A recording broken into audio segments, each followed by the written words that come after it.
This is News 25 Daybreak. Good morning. You're taking a live look over the east side of Evansville this morning on Tuesday, November 22nd. An unrelenting rain greets the tri-state this morning, and so does a slight risk for severe weather. Good morning, and thank you for joining us on News 25 Daybreak. I'm Jordan Vandenberg. All the day's news and plenty of it is just a moment away, but first, let's go look at that forecast as many of you get ready to head out the door this morning for work or school. Meteorologist David Heckard has been hard at work to find our top story this morning at 6:01. After a busy weekend of finger pointing and playing the blame game, the debt talk in the nation's capital ends with a resounding thud, a super failure.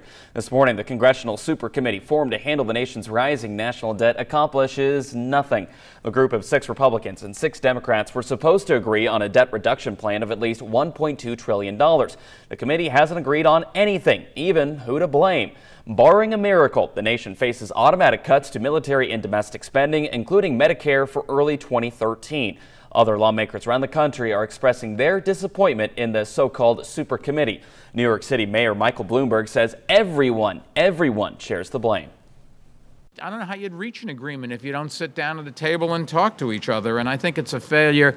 You know, people say, who do you blame? The blame is both sides of the aisle and both ends of Pennsylvania Avenue.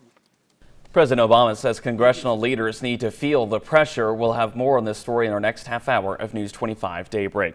This morning, investigators are waiting for autopsy results of a Hoosier teen who died while hunting. Indiana conservation officers say 15-year-old Nicholas Mesmer of French Lick was shot in the chest while hunting with a family member in Du Bois County Sunday.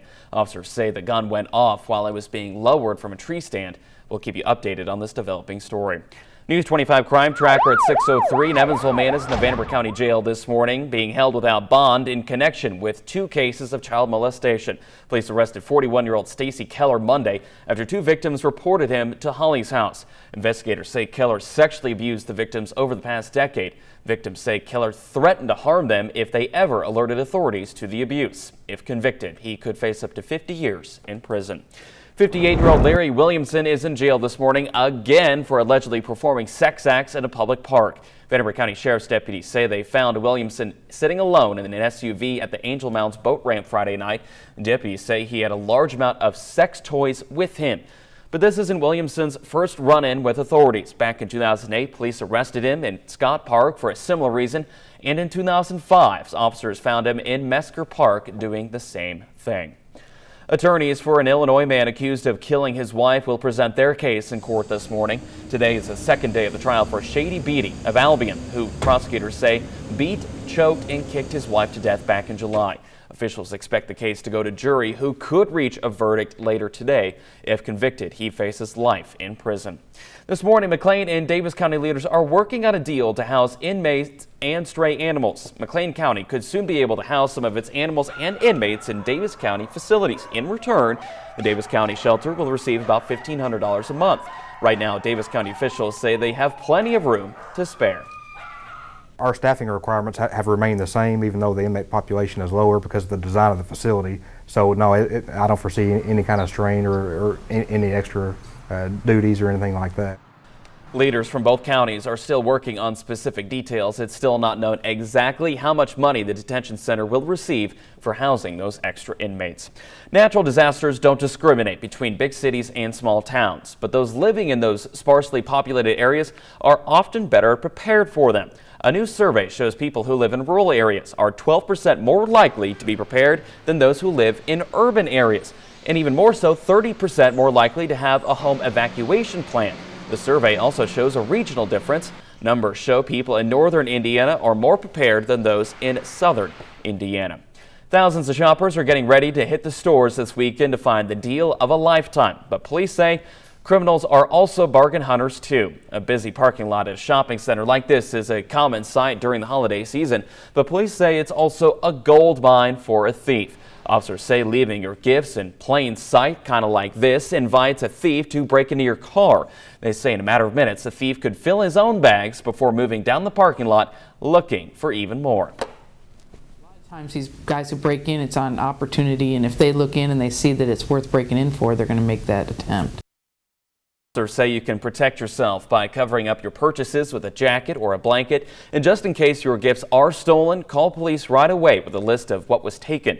Officers also say to write down the serial number on those big ticket items to help in the search. The Tri-State has a national icon among us this morning. Easter Seals has named Ben Trockman the national representative for the organization. Over the next year, Trockman will take a tour across the United States, making several public appearances. Last year, Trockman was the adult representative for the Evansville Easter Seals Rehabilitation Center. He says he couldn't be happier or more privileged to take on this new title. It's hard to explain how great it is to be able to represent so many people that really can't speak for themselves. As an extraordinary story of his own. Back in 2006, he broke his neck in a motocross accident. Since then, he's undergone countless hours of rehabilitation. He's now a student at USI and advocate for people with disabilities. Welcome back to Daybreak. Our time now is 6:25. Egyptians are again fighting for change this morning as clashes and street battles grow even more frequent. Demonstrators demand civilian rule and appear willing to die for the cause. Protesters believe the military will try to influence the upcoming elections.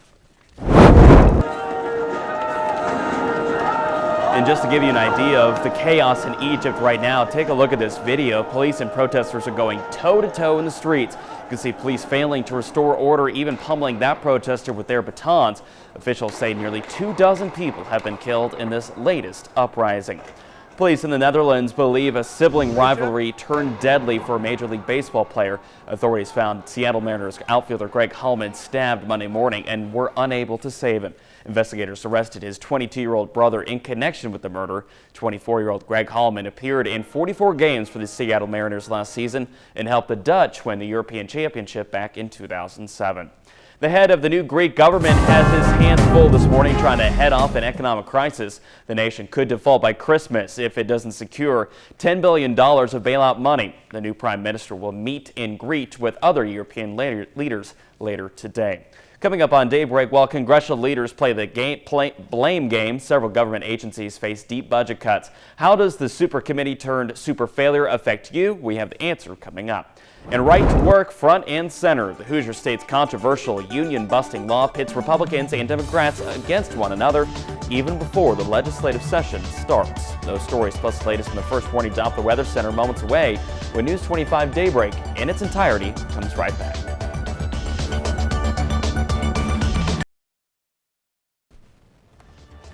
Good morning. You're taking a live look over the east side of Evansville this morning on Tuesday, November 22nd. Monday brought rain. Tuesday brings more of the same and then some. Most of the tri-state finds itself under a slight risk for severe weather this morning. We have your forecast on the way. Good morning. Thank you for joining us on News 25 Daybreak. I'm Jordan Vandenberg. We'll have more of those stories in just a little bit. But first, let's go look at our forecast as you get ready to step outside the front door this morning with meteorologist David Hecker. David? Good morning, Jordan. Good New on Daybreak this morning at 6:31. Lawmakers in Washington are bearing a mark this morning, a mark of failure. After the super committee failed to reach an agreement this week, Capitol Hill is back to square one. Deficit-cutting talks are dead, and $1 trillion in automatic spending cuts now seem inevitable for 2013. ABC's Tamon Bradley has the latest on the super committee turned super failure. Tamon Bradley, ABC News, Washington. Back here at home at 6:33, new information this morning on a house fire in Warwick County. Sheriff's deputies say a meth lab exploded in this home earlier this month. Investigators arrested the homeowners, Megan and her husband, Raymond McCutcheon. Raymond later posted bond. Both homeowners face meth-related charges this morning. Authorities have also made arrests in connection with the armed robbery at Wesleyan Supermarket last month. Sheriff's deputies arrested two men, 39-year-old Darius Staten and 24-year-old Huey Minor. Both men face felony charges this morning. However, authorities are still looking for the third suspect. Back in October, 3 men wearing masks held up Wesleyan's on Pollock Avenue. If you have any information, call police.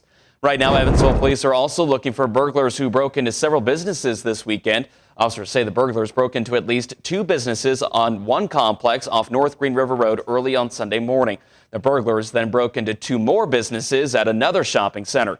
Investigators believe they are connected because the suspect used a similar method. A USI professor is out of a job this morning. University officials say the school terminated Professor Robert Broadfoot after what they call unacceptable behavior in the classroom. The school's newspaper, The Shield, says Broadfoot used aggressive physical gestures and repeatedly used vulgar and demeaning language. Broadfoot has taught theater courses at USI for the past 2 years. News 25 story tracker now at 6:35. Boone Township's budget problems appear to be a thing of the past this morning. After a year of cutting back on spending, trustee Kevin Durr says the office is now in a better place to serve the community. Boone Township residents who need financial assistance can now contact the trustee's office. For more information, go to our website, news25.us. 13 locations across the Hoosier State are considered shovel-ready this morning. That means workers can now start building businesses at those ready sites. One such place is along Highway 41 in Vanderbilt County. Economic leaders say shovel-ready sites help the state attract industrial development. Thousands in misuse. The process of aggregating the property, going through all the permitting, regulatory hurdles that you have to go through, versus a site that already has done all of that work and the infrastructure is in place. In most cases, companies are going to opt for that site that already has everything in place. It's in DuBois and Gibson counties as well. Leaders broke ground at a location in Warwick County this summer for North American Lighting, which brought hundreds of jobs to the tri-state. Indiana's controversial and contentious right-to-work legislation is front and center again this morning. Republicans announced Monday to introduce the right-to-work bill next year, saying it will help create jobs. However, Democrats say the bill would hurt, not help the economy. In so-called right-to-work states, employees cannot be forced to join a union. Indiana's last legislative session was halted for 5 weeks after House Democrats walked out over debates about right-to-work legislation. Indiana leaders have made the tough decisions on who will receive money from the relief fund set up after the tragic State Fair stage collapse. State Fair officials have distributed the nearly $1 million to victims they deemed eligible. Officials say 60 people filed claims, but only half of them received money. Most of the money went to the families of those who died or those who were in the hospital for more than 2 weeks. Officials say each case presented a difficult decision to make. And I was glad to meet with them. I explained what we could do and could not do under the protocol. I do not for a minute minimize their injuries. There is a limited amount of money. You have to make Solomonic judgments as to how to distribute the money. Strong winds toppled the stage at the State Fair back in August, just before country music stars Sugarland were scheduled to perform. The collapse killed 7 people and injured dozens more. Instead of shovels and sledgehammers, tri-state contractors and suppliers are picking up a spoon this morning to help families in need. For the 13th year in a row, about 100 members from the Indiana Builders Association helped to prepare Thanksgiving meals. Members managed to cook nearly 3,000 meals for those in need. As a person who's delivered with my family, I really believe that if there weren't volunteers like these helping, they wouldn't have anything at Thanksgiving. Leaders will deliver the 3,000 meals on Thanksgiving. Many of you have probably heard about Iron Man, but Iron Nun, not so much. Sister Madonna Buter, also known as the Iron Nun, visited Mater Dei on Monday. She says her nickname stems from her competing in Ironman competitions the past several years. At the age of 48, she first began training. 7 years later, she completed her first competition. Now in her 80s, she has finished more than 350 triathlons, including 45 Ironman competitions. But she says she's not alone, often finding older competitors running alongside her. I used to be the oldest one on the platform when I was only running marathons in my 50s. And I kept inviting others to come up to be with me. And then all of a sudden they came out of the woodworks. For now, Sister Buter is the oldest woman ever to complete the Ironman race, which includes a 2.5-mile swim, 112-mile bike ride, and a 26-mile run, all within 17 hours. Wow, blows my mind just thinking about that. An important schedule change for fans of Mater Dei this morning. The Mater Dei Wildcats are getting ready for the big game this Friday, and so are we. You can watch Mater Dei take on Fort Wayne for the 2A state title this Friday right here on News 25. We will not air our 6 o'clock newscast that day. Again, the game will be airing live right here on News 25 beginning at 6 o'clock Friday. Good luck and bring home the hardware, Mater Dei. Coming up on Daybreak, high heels, higher hopes. A new study goes against common knowledge, the recession affecting your wallet and your closet. Welcome back to Daybreak. Your time now is 6:48. More fallout this morning from the child abuse scandal at Penn State University. The university announced the hiring Monday of a former FBI official to lead the independent internal investigation. The NCAA has ordered the school to answer questions about its oversight and policies, not to mention legendary yet embattled former head coach Joe Paterno announced he has lung cancer. We're just a couple of days away from Black Friday, but this year it's turning into black late Thursday night. Some of the big stores like Target and Walmart will offer their doorbuster deals at 10 o'clock Thursday night, right when the tryptophan begins to kick in. Experts say this is just a function of increased competition on the busiest shopping day of the year. But Target's decision to do so isn't sitting well with some of its employees. Call it a last-ditch effort to save Thanksgiving. A Target employee in Minnesota collected thousands of signatures to push back the store's Black Friday sale. Employees say it means less time they get to spend with their families. But again, Target officials say with more competition on Black Friday, stores have to find a way to stand out. In this economy, people are looking for a way to stand out. And for women, that usually means high heels. But not so fast. IBM says they've been tracking billions of social media posts, and the height of those high heels are on the decline. Researchers say usually when the economy is bad, skirts get shorter and heels get higher. So why the move to lower heels? Researchers say it may indicate women are choosing not to compromise, or the flats are just more comfortable. Welcome back to Daybreak. Your time now is 6:52. Here's a look at the stories making headlines this morning. The sound of super failure echoes at Capitol Hill this morning. The Congressional Super Committee formed to handle the nation's rising national debt has accomplished nothing. We have details straight ahead. An Evansville man is in jail this morning in connection with 2 cases of child molestation. In Davis and McLean County, leaders are working on a deal to share shelters for inmates and stray animals. We'll have more of those stories in about 4 minutes. But first, let's go look at our forecast this morning with meteorologist David Hecker. Welcome back to Daybreak. Our time now is 6:57. The debt talk in the nation's capital ends with a big thud this morning, a super failure. The group of 6 Republicans and 6 Democrats were supposed to agree on a debt reduction plan of at least $1.2 trillion. The committee ended up accomplishing nothing. So for now, the nation faces automatic cuts to military and domestic spending, including Medicare, for early 2013. President Obama says congressional leaders need to feel the pressure. He says he'll veto any attempt by lawmakers to repeal those automatic spending cuts. An Evansville man is in the Vanderburgh County Jail this morning being held without bond, wanted in connection with 2 cases of child molestation. Police arrested 41-year-old Stacy Keller Monday after 2 victims reported him to Holly's house. Investigators say Keller sexually abused the victims over the past decade. Victims say Keller threatened to harm them if they ever alerted authorities to that abuse. If convicted, he could face up to 50 years in prison. This morning, McLean and Davis County leaders are working on a deal to share shelters for inmates and stray animals. McLean County could soon be able to house some of its animals and inmates in Davis County facilities. In return, the shelter will receive about $1,500 a month. Leaders from both counties are still working on specific details, and it's still not known exactly how much money the detention center will get for housing extra inmates. The Tri-State has a national icon among us this morning. Easter Seals has named Ben Trockman the national representative for the organization. Over the next year, Trockman will take a tour across the U.S., making several public appearances.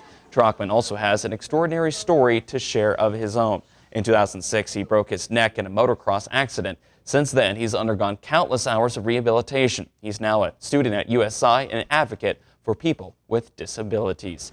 So we're under a slight risk for severe weather today, but the real threats are south and east to us, correct? Correct. Matter of fact, I'll show you the updated slight risk graphic here in just a second. You can see the rainfall continuing on first warning Doppler radar, and this just came into the Weather Center. They've now pushed the slight risk back a little bit now south and east of Owensboro. We'll keep a close eye on things, have updates as needed right here on News 25. Make it a great day. See you right here tomorrow morning.